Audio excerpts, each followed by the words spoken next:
Hi, Mitch Hausholt, Maximum Training Solutions. We're going to take a minute to talk a little bit about Ultimate Sandbag training. I really love the Sandbag for teaching a lot of lower extremity, stability, mobility exercises. I think it gives us an advantage that a lot of other implements can't give us, just because you've got a dynamic movement of that sandbag and some just different things with all the different hand positions we can do with it. So there's a lot of things we can do, but I just want to focus on a couple real good, easy exercises for today, looking at how we can work on lower body stability. So lower body stability is really the key to preventing ankle sprains, knee injuries, low back injuries, and a lot of that comes back to core stability and also the glute firing and glute stability and the ability for that glute to help support the hip. Okay, so the first exercise we're going to talk about is a core engaged leg lowering. Love this exercise.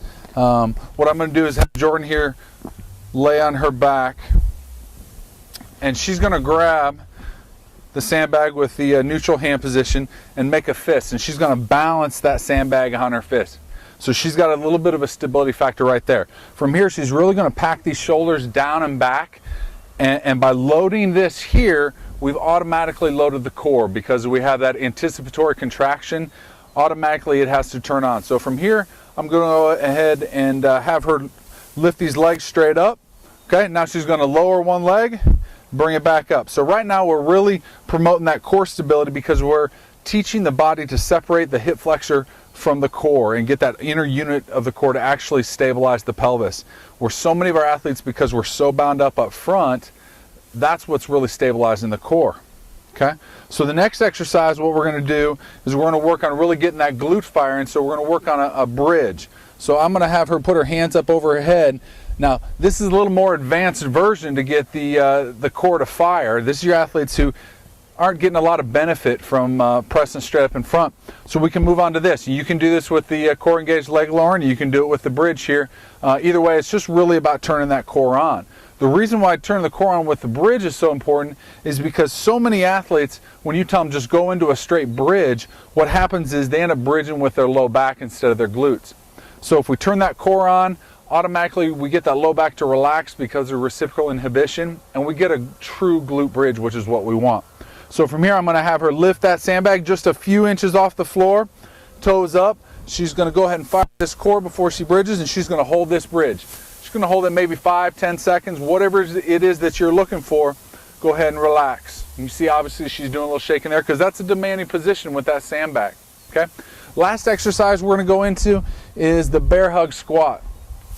Now, those of you who have Ultimate Sandbags, bear hug squat is a natural exercise. It's nothing new. Josh talks about it a lot, but I really do love the exercise. I might actually have you, there we go, grip that, go ahead and bear hug that thing. Now, the great thing about the bear hug squat is it's going to allow you to handle a really heavy load if you want to, but you also don't have to. But it's a great corrective exercise because with the position of the sand and the weight at the bottom of the implement, we really force the trunk and the core to stay nice and tall and upright. So she's going to go ahead and go into a squat here, really trying to break parallel, come back up. Now, the other nice thing from a lower body perspective about the bear hug squat is as she goes down and descends into the movement, her knees really can't collapse because that sandbag has to force it out. And the big thing I try to teach our athletes, try to keep as much of the sandbag in contact with the torso as possible. Go ahead and go one more time for me. So really great fundamental exercise. So those three exercises, core engaged leg lowering, bridging, and that bear hug squat, three great fundamental exercises that you want to implement with your workouts or your athletes' workouts, really to make sure you're promoting that good lower extremity stability.